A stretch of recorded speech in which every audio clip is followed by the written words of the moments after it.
Hi, I'm Jonathan Rogers, a Navy cyber warfare engineer working as a project manager on the cyber portfolio at Defense Innovation Unit.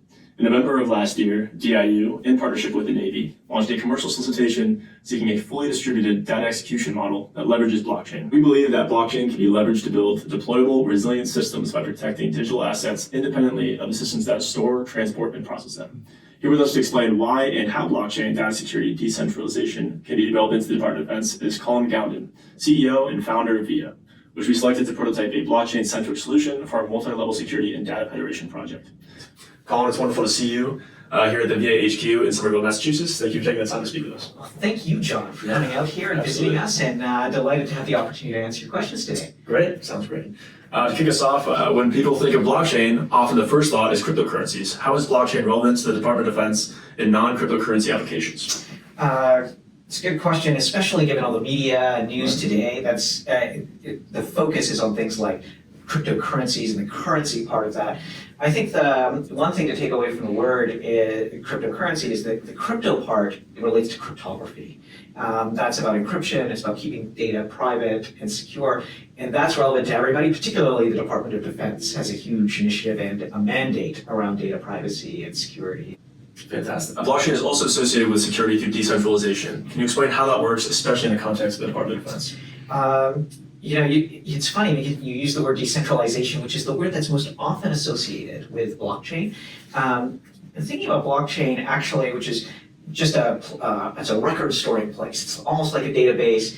I think a word that may be easier for people to understand the concept is duplication, because what really happens in blockchain is you have multiple copies or duplicates of data in multiple locations. I think a quick example is a few years ago there was the Colonial Pipeline breach. That hack cost Colonial Pipeline about $5 million.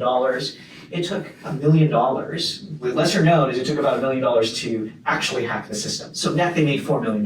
Good return, right? If you're a criminal. But all the data is in one place. When you have the data in multiple locations, let's say I have 100 locations where that data is stored, I have to hack 50 of them, at least the majority, in order to get access, in order to actually make it, change those records. Now that hack is not 1 million, it's $50 million. So it had better be worth it, right? And you've just raised the price of trying to access that information. Fantastic. Yeah, thank you for that. Of course, Web3 is bigger than just blockchain. For example, wallets are a big component of Web3. What other Web3 components are relevant to data security and how?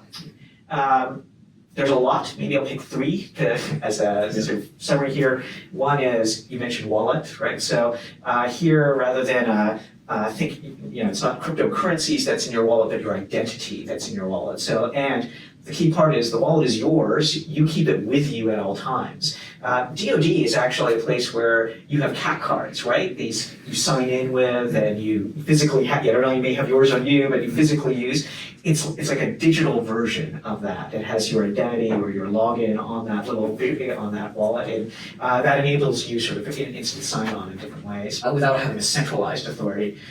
Decentralized storage is another one. So again, instead of having a little bit different from blockchain, which has multiple copies of the information, I can take information and say spread it across different servers. And then a third thing is around encryption. There's this area called zero knowledge proofs, and this is an area where I can be able to prove in an auditable and a verifiable way I know something without providing the underlying information that says, oh, here's all my documentation that says it's true. And so things like, I want to prove that you, John, have access to a file. You have the right clearance level, IL 2, 5, 6, secret, whatever that is. Some levels I don't know about, but there's some level that you have access to. I can prove that with, say, yes, John has access to that file, but I don't need to provide the underlying hey, what's your name and rank and serial number and all the other pieces of information I might ordinarily to verify you have that access. Yeah, fantastic. It sounds like great use for the DoD.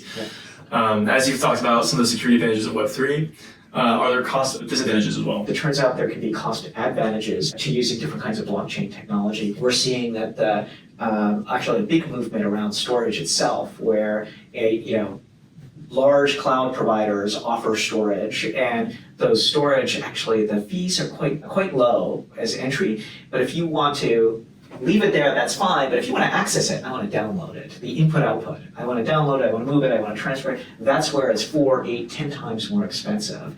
And for something like decentralized storage, the cost is zero, actually. So that it can be very, very cost effective. And we've seen some companies that have saved 80% on their cloud computing bill because of or cloud storage bill because of moving to different kinds of technologies that enable this versus just using sort of traditional native cloud storage. So. Absolutely, yeah.